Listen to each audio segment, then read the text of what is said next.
안녕하세요. 30대 후반의 여자입니다. 끝나지 않을 것 같았던 명절이 끝이 났네요. 추석 잘 보내고 오셨나요? 저는 벌써 올해가 결혼 9년 차였기 때문에 명절을 시댁에서 먼저 보내야 한다는 것쯤은 너무나 익숙한 편이었습니다. 이남 3녀 중에서 차남인 우리 남편은 결혼하지 않고 싱글로 살고 있는 아주버님을 대신해서 이 집안의 장남 노릇을 하고 있었고, 저는 그 옆에서 팔자에도 없는 맏며느리 노릇을 덩달아 하며 시집을 오고 가던 사람이었어요. 그냥 결혼하면서부터 이렇게 사는 게 너무 당연했기 때문에 그 사이 한 번도 힘들다고 토를 달거나 남편한테 쓴소리를 한 적도 없습니다. 우리 남편이 아니면 혼자 사는 불쌍한 아주버님을 매번 명절마다 북적대는 가족들 틈에 데려와야 하는 게 아니냐면서 시어머니가 하도 큰아드니 걱정만 늘어져라 하셨는지라 제가 거기에 감히 내 남편이 더 불쌍하지 않냐는 말 한마디를 할 수가 없었죠. 저도 참고 남편도 참고 살다 보니 시부모님도 우리 남편을 맏아들로 거의 바꿔서 생각을 하기 시작했고, 뭐 그렇게 제가 9년째 이 집안의 제사를 책임지고 있게 되었네요. 제가 맏며느리로 군림을 하고 있는 저희 시댁은 지방에서도 정말 총구석에 들어가 있는 집입니다. 그나마 시어머니가 밭일을 하면서 시장에 내다 팔던 돈으로 자식들을 건사시켰다고 하시고, 시아버지는 젊은 적부터 무능함의 극치였다고 해요. 그 소리를 저는 남편을 통해서 그 입으로 직접 전해 들었고요.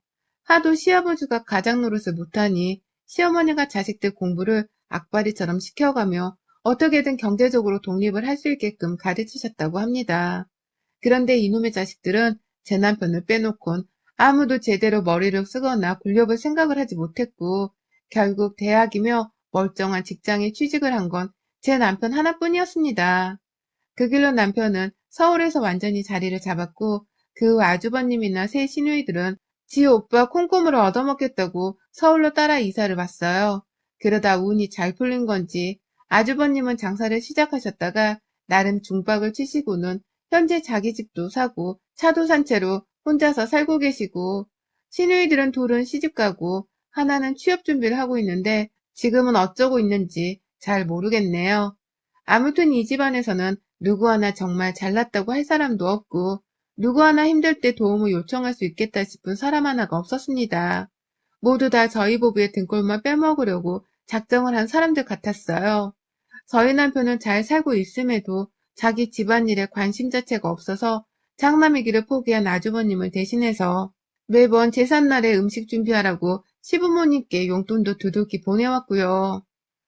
또 가장 먼저 명절에 시댁에 가서는 여기저기 찾아오는 친인척 애들 세뱃돈도 책임지고 주고, 장남 노릇 한다면서 시부모님이 필요하다 하시는 돈이 있으면 매번 재빨리 보내드리곤 하면서 경제적인 책임까지 엄청 지고 살았습니다.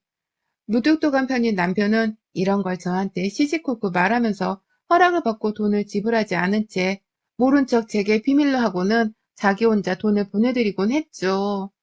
엄연히 남편이 벌어오던 돈이긴 했으나 저희가 부부이고 우리가 함께 일고 나갈 가정이 있는데 자기 혼자 지 시댁을 챙기느라 돈을 펑펑 쓰는 남편이 참 야속하고 믿기도 했습니다.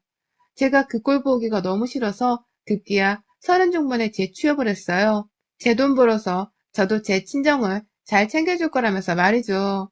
그렇게 남편이 시댁에 퍼주듯이 하고 살다 보니 당연스레 우리 남편이나 저한테 고마워하는 경우도 있었으나 더욱 우습게 보는 경우가 다반사였습니다. 아주버님은 생전 도움 한번 주시질 않고 혼자 독고다이로 사나 싶더니만 자기 가게에 인테리어 하나 바꾸고 싶다면서 글쎄 저희 남편한테 돈 300만 원을 빌려 썼더라고요. 그게 벌써 7년 전인데 남편은 그걸 등신처럼 그냥 퍼다 줬다가 7년이 지난 여태까지 돈을 도로 돌려받지 못했습니다. 지 형인데 돈 달란 말을 어떻게 하냐면서 아주버님 앞에서는 그 돈에 대한 말 한마디조차 꺼내지 못하고 있어요. 정말 세상의 등신도 이런 상등신이 따로 없다니까요.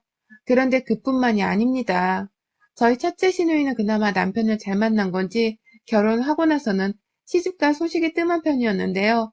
둘째랑 셋째 시누이들은 정말 제 남편 없으면 숨도 못 쉬는 머저리들이었어요.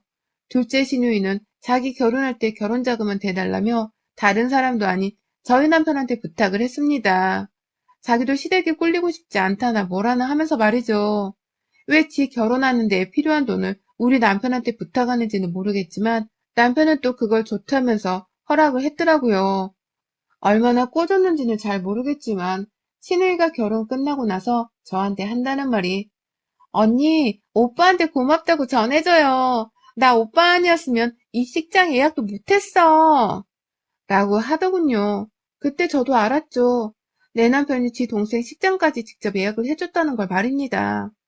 그 후로도 저 아플 때나 바쁠 때에 상관없이 애를 낳고서는 자기 부부 데이트를 간다면서 상의도 없이 지혜를 저녁에 맡겨놓았다가 밤 12시가 다 되어 찾아가기도 했고요. 저희 친정에서 때마다 김장을 보내주는데 그거 한번 맛보고 나서는 자기 남편이 너무 좋아를 한다면서 철마다 집에 찾아와서는 우리 엄마 김치를 탐냈어요. 한 박스만 담아달라면서 지네 집에서 락앤란통을 가져와 구걸하는 최악의 모습까지 염치 없게도 잘 보이곤 했습니다.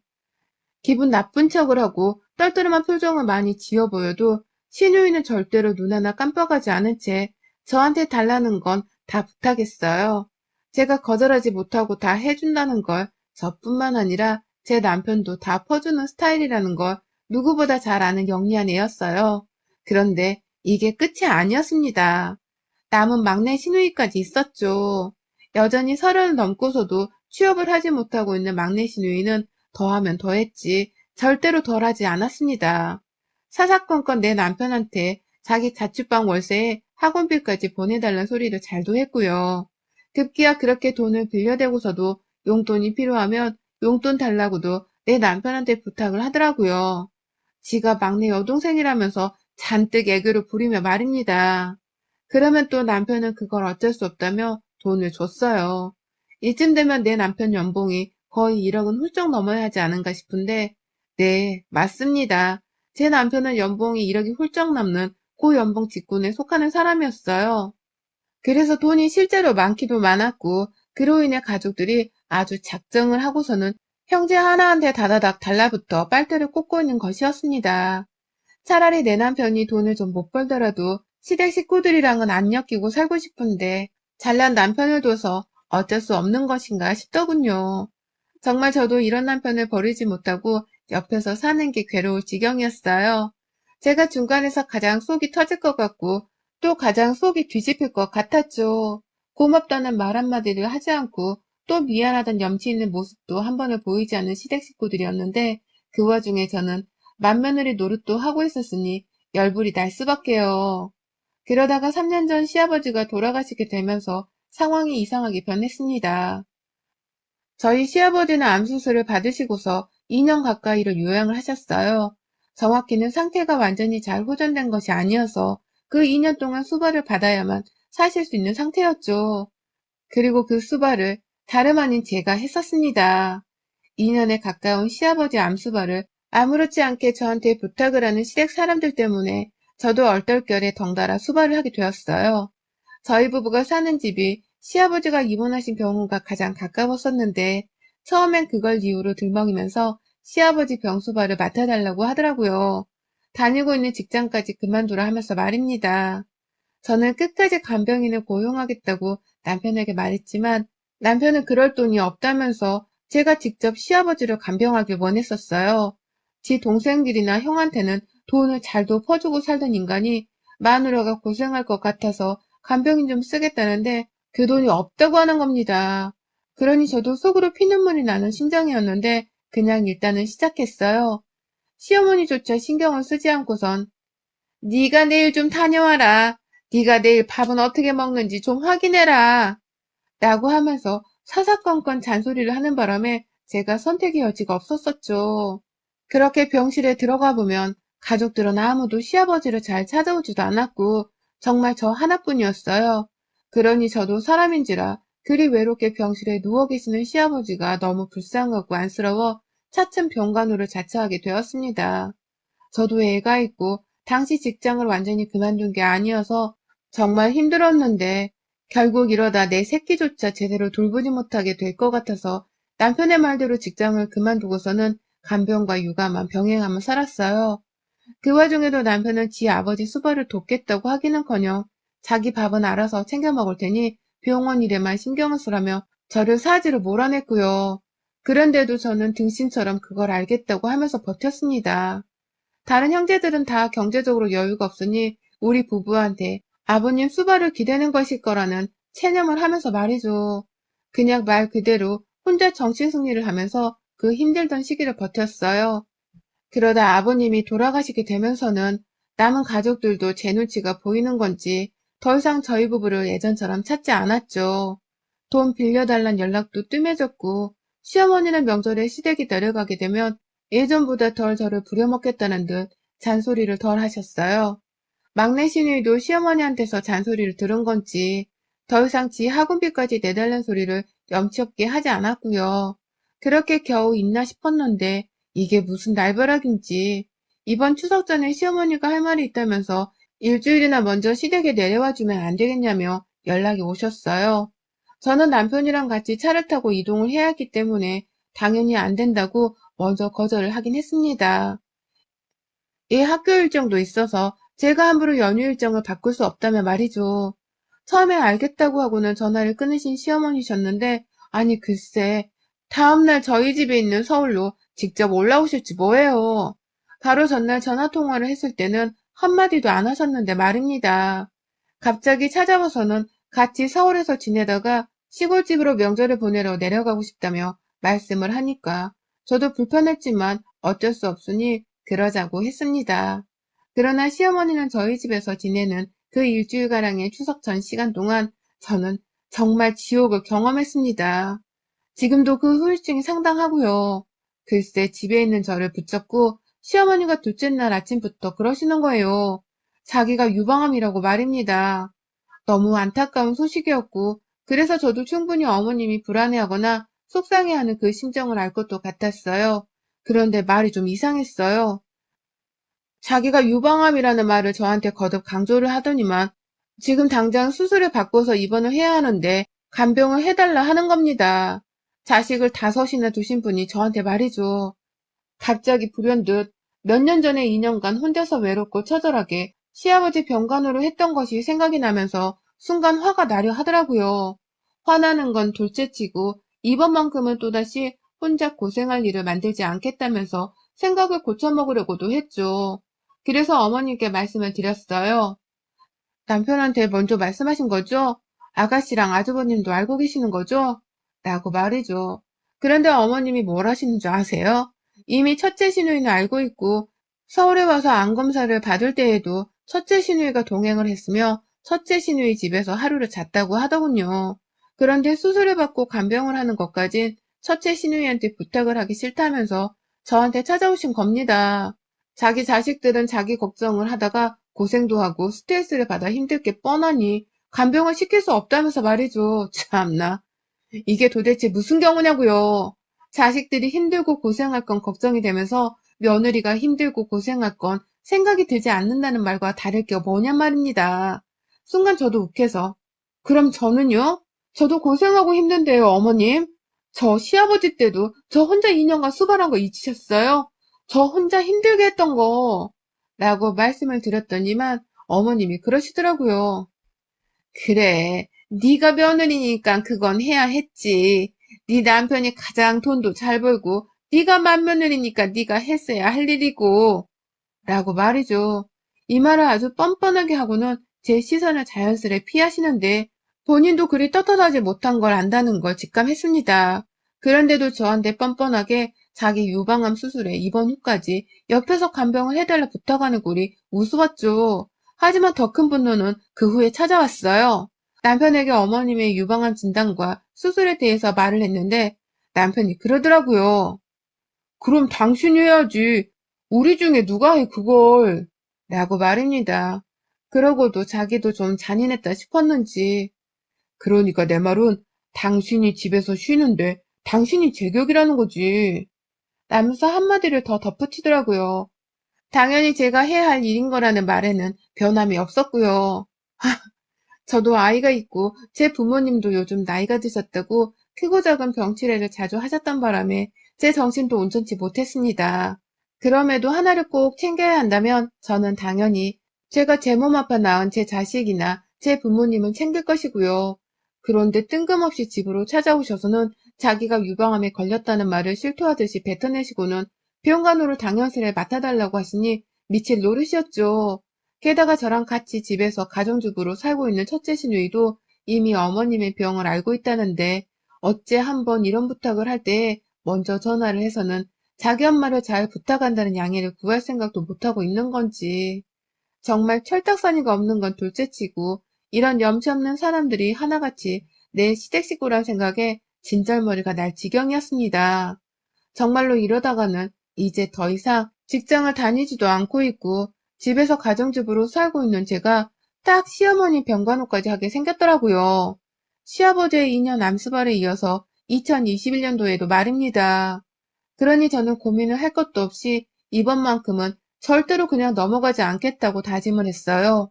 그 와중에 저희 집에서 며칠 더 묵으면서 자기 수술 날짜가 다 와가는데 빨리 결정을 하라고 보채는 것도 모자라 안부 연락조차 한 번을 제대로 하지 않고 지내던 큰 아주버님에 이어서 둘째 시누이 그리고 막내 시누이까지 다 같이 작정을 한 듯이 저한테 전화를 해서는 자기 엄마를 잘 부탁한다고 미리 밑작업을 하듯 인사를 건네는데요. 진짜 환장하겠더라고요.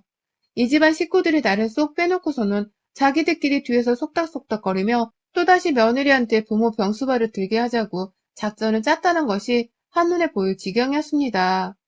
급기야 저랑 같이 주부로 시간 널널하게 일하고 있는 큰 시누이 그리고 취업 준비한다고 명백히 백수로 살고 있던 막내 시누이는 나를 잡아서 추석 연휴가 시작되기 바로 직전에 저희 집을 찾았어요.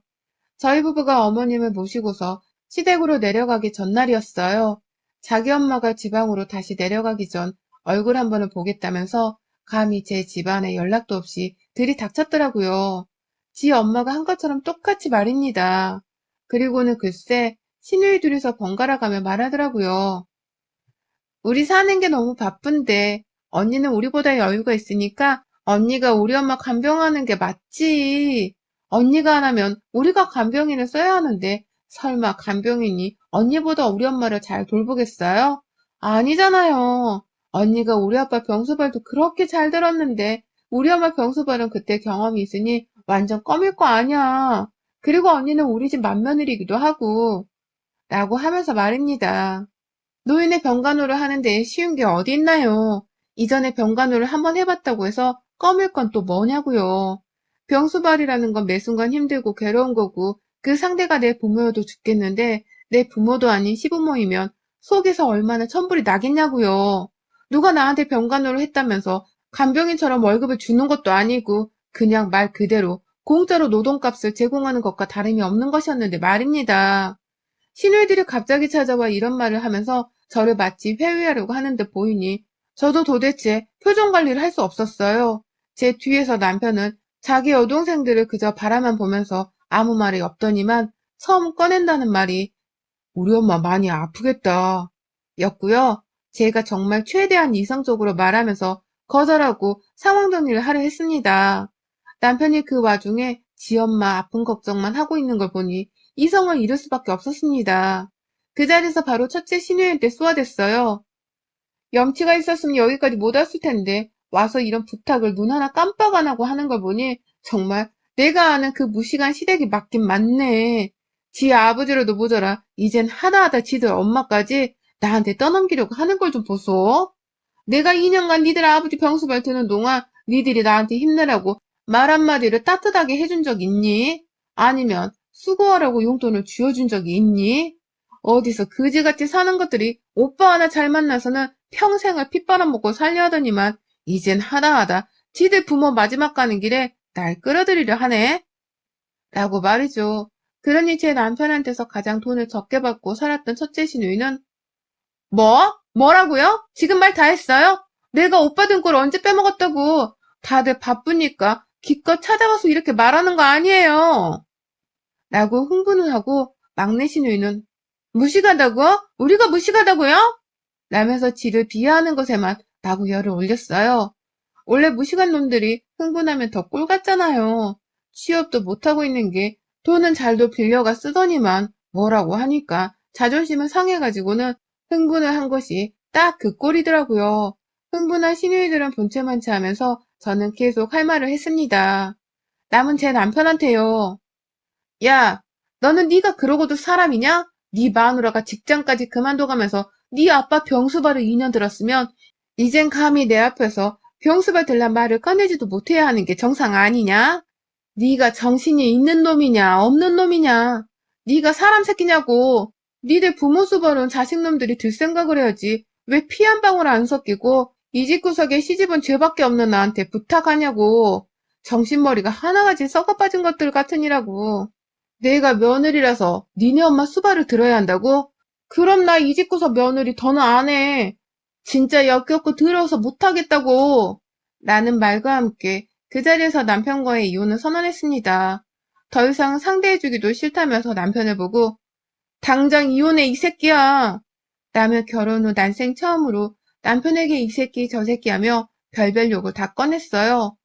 더 이상은 너 같은 남자랑 그리고 이 집구석과 엮이기도 싫다고 하면서 말입니다. 내 부모 얼굴 보겠다고 그 자리에서 내 새끼가 집에 오지도 않았는데 인사도 못한 채 집을 나왔어요. 친정 가서 명절 보낼 거니까 니들이 알아서 추석 제사를 치르든 말든 알아서 하라면서 말이죠. 그 길로 저는 바로 오늘 아침까지도 저희 친정에서 추석을 보냈습니다. 친정 부모님이 집에 가지 말라고 홍군형을 내고 붙잡으려 하는 걸 제가 단판을 지어야겠다면서 집을 찾았어요. 추석 연휴 전날에 구청에서 떼간 이혼 서류를 들고서 말이죠. 추석을 일찍 보내고서 바로 집에 들어와 저를 기다리던 남편은 계속해서 연락을 했었습니다. 추석 전 시댁을 내려가기 전에도 저를 데리러 왔다며 친정에 왔다가 저희 부모님한테 거의 쫓겨나다시피 맞고 도망쳤거든요. 그 길로 혼자 애 데리고 명절 보내러 시댁 가서는 내내 저한테 화가 풀렸는지 연락을 했고요. 다만 이혼하잔 말에 대해서 다시 한번 생각을 해보라 하면서 시어머니 병간호를 회유하려는 듯한 문자를 보내온 걸 보고서는 저도 살짝씩 들던 불안하던 마음이 싹 해소가 되었어요. 이 새끼랑은 진짜 이혼하고 남남이 되어서 시댁과도 더 이상 안 보고 살아야겠다는 확신이 든 것이었죠. 그래서 친정 식구들 싹 데리고 와서는 집에 들어갔어요. 친정 식구와 사촌 남동생까지 나서서는 저희 집에 들어와 제 물건들을 싹 빼는 걸 도왔고, 저는 저대로 얘 앞에서 어떻게든 심한 소리를 안 하겠다며 남편을 데리고 작은 방에 들어갔어요.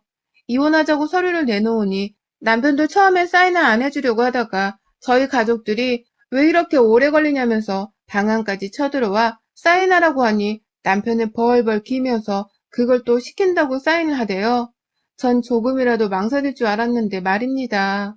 와, 이 새끼한테는 내가 그냥 지 부모를 위한 간병인 정도밖에 안 되었구나 싶더라고요. 그러니 저도 이혼에 망설임이 없었고요. 연휴 끝나자마자 관할법원에 가서 이 서류는 제출을 하려고 합니다. 제가 알기로는 시어머니 수술 날짜가 추석 끝나고 바로 있는 걸로 기억하는데, 아이고, 우리 시댁 어쩌면 좋아요? 간병인으로 부려먹으려 한 며느리는 이혼을 하게 되었으니 지들끼리 또 내 남편을 부려먹거나 어떻게든 돈 한 푼 안 쓰려고 발악을 하겠죠. 지들 남매끼리의 처절한 싸움과 신경전이 예상되는 가운데 저는 이만 퇴장을 합니다. 진짜 더럽고 역겨워서 이 집구석이랑은 우연으로라도 마주치고 싶지가 않네요. 여러분의 생각은 댓글로 남겨주세요. 오늘도 시청해주셔서 정말 감사합니다.